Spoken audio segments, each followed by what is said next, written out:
From CBS News Bay Area, this is the Afternoon Edition. Breaking news right now on the Afternoon Edition. A federal judge in the Bay Area strikes down President Biden's plan to limit asylum for migrants. Good afternoon, I'm Elizabeth Cook. Now, this latest turn comes just months after COVID-based restrictions on asylum expired. The Biden administration says it wanted to more strictly enforce the border while allowing for several exceptions. Immigrants' rights groups say that the administration does not have the right to limit asylum in such a way. District Judge John Tigar of the Northern District of California made this ruling. It won't take effect for 2 weeks to allow for the Biden administration to appeal. An Oakland man will face a judge today after prosecutors say he assaulted an 88-year-old Asian-American woman in downtown San Francisco last week. This all happened around 11:15 a.m. on Friday on Ellis Street near Market Street. Prosecutors say 27-year-old James Lee Ramsey kicked the woman to the ground. A witness detained Ramsey until SFPD officers could arrest him. Ramsey was charged with several felonies, including assault, battery, and elder abuse. He's also charged with battery against the witness who tried to stop him. His arraignment is set for 1:30 this afternoon. In 2021, that same suspect, James Lee Ramsey, assaulted Oakland Chinatown leader Carl Chan. Chan was able to take some pictures of Ramsey after the attack, which did help Oakland police track him down. Ramsey was convicted of the assault, but hate crime charges were dropped as part of a plea deal. Kaiser Permanente union workers are on the picket lines at more than 40 facilities across the state today to protest staffing shortages. 17 of those facilities are in the Bay Area, including San Leandro. A union coalition representing more than 85,000 workers nationwide is demanding major changes in the new contract. The old contract is set to expire at the end of September. They say because of the staffing shortages, working conditions aren't safe, especially in the wake of the pandemic. We want to make sure that we're here. We want to take care of our patients, but who's taking care of us? Nobody. The workers also say they need larger pay increases because more and more employees are leaving Kaiser to work elsewhere. Kaiser says in many regions it already pays workers above market average.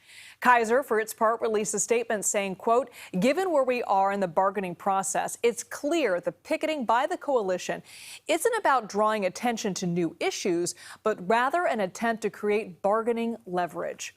Kaiser also emphasized that these pickets are not strikes and said all of their medical facilities will remain open and operate normally. A potentially devastating strike is avoided with just days to go. UPS and the Teamsters Union have reached a tentative deal to avoid a strike that could have started next week. The agreement includes better pay, safety issues like equipping more trucks with air conditioning. The 340,000-member union still has to ratify this new deal. All right, let's take a quick break from the news and get a look at our weather with First Alert meteorologist Darren Peck. Hey, Darren. Liz, we got a classic cool down taking place out there today. And everybody's going to get the benefit of this. It's not necessarily cool inland yet, but I'm going to show you how we're going to do that in about really 24 hours.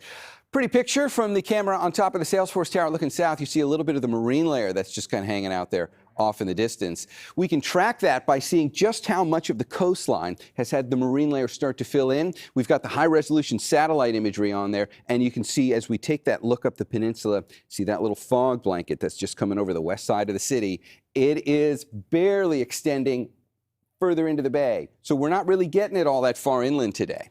And as a result, you're still relatively warm over there. Here's the comparison. We'll take a look at the current number for San Francisco, and the number here at this point is fairly cool, looking at 69 degrees there. But if we go inland, the number for Concord, noticeably warmer, and you're going to get up to 90 today. So we'll just play the forecast forward here. 90 degrees, we can do better than that.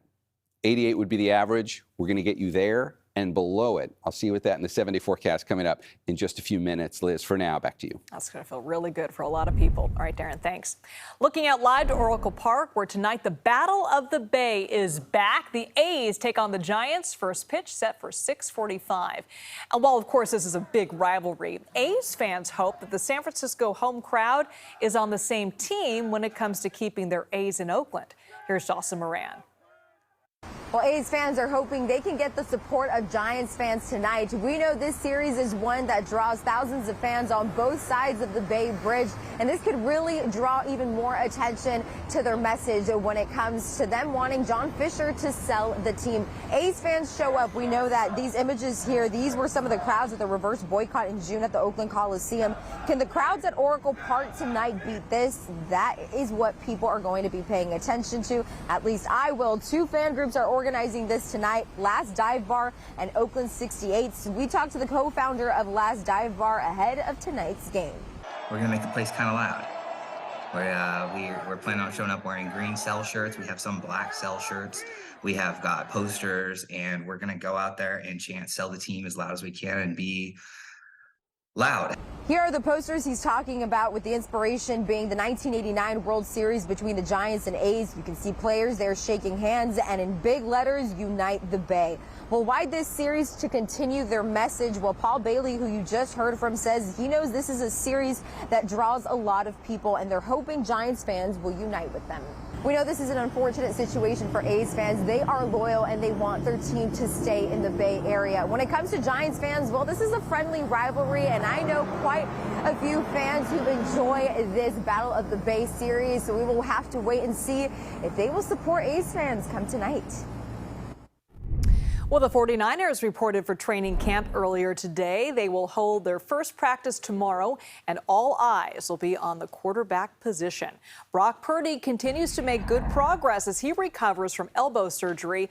He won't practice tomorrow, a scheduled rest day in his throwing program, but General Manager John Lynch provided an optimistic update on Purdy's return. He's cleared without restriction. There will be some time off, due to pitch count and all that, sticking to the plan. But the great news is Brock has worked his tail off, and he's ready to go. You can catch all three preseason games right here on KPIX. The first preseason game is against the Raiders. That's on August 13th. Then the Niners play the Denver Broncos on the 19th. Preseason play ends with a matchup against the Chargers on the 25th. That'll be a good one.